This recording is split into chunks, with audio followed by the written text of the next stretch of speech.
let's check out the new Trackmaster Thomas for the 80th anniversary.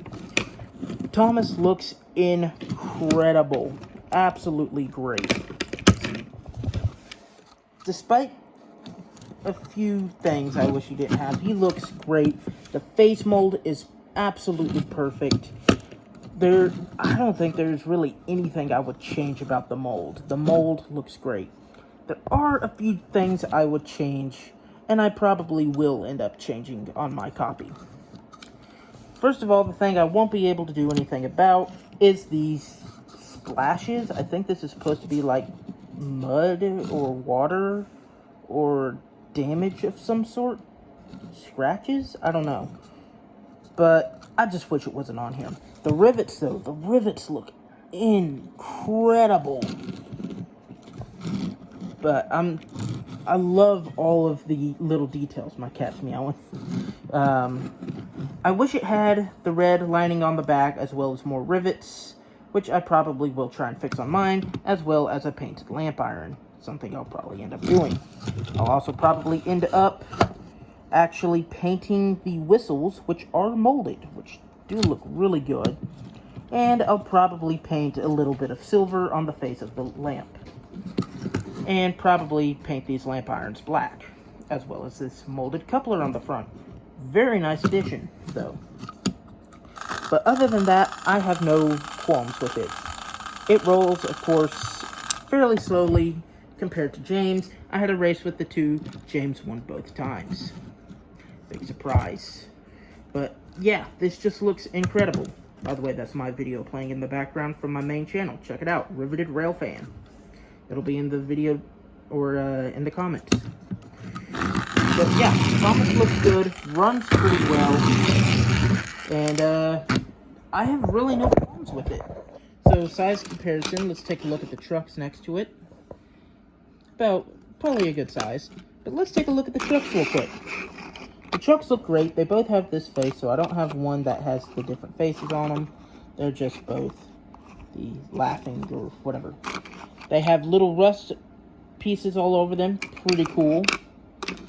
And let's take a look at these. The crates are also molded very well. Nothing to say about those. I just dropped the trucks, and I need them for what I'm going to show up next. So inside of the trucks, you can actually see that they molded the wooden boards at the bottom end. That is really cool. That is some nice detail they did not have to add. Oh yeah, I'm using a Mega Bloks Pokedex to prop up my phone. Anyways, let's get to size comparisons with Thomas himself. So first of all, let's take a look at the new Trackmaster James next to him. Sorry about that. That took a little too long. And so here he is next to the new Trackmaster James. Here he is with an old Trackmaster Edward. So you can see how the blue has changed. I have a Thomas somewhere, but I didn't want to go looking for it, and I had Edward on display in my room. And yeah, I know the Edward's a little broken, but I got him at a Goodwill for like a couple of bucks. Here we have, next to Classic Henry. One thing I wish is that you could push these like you do the old ones, but it is not the case with the new one. That is the only thing I would probably really change. Here he is next to Take and Play James, or Take Alongs James.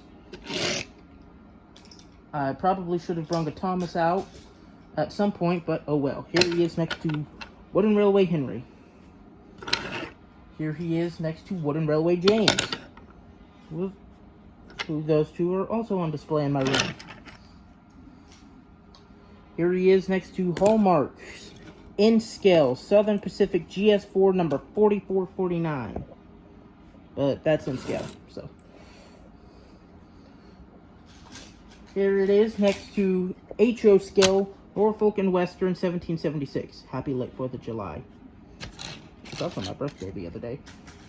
Then we have it next to Reading T1 number 2102 in HO scale.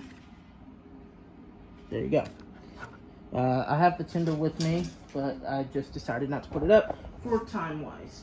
And I'm going to do the same with the last size comparison with Norfolk and Western J-Class number 611.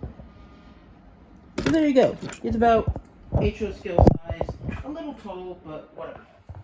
Anyways, if you enjoyed this video, please consider leaving a like and subscribe, and definitely check out my train channel, Riveted Reviews.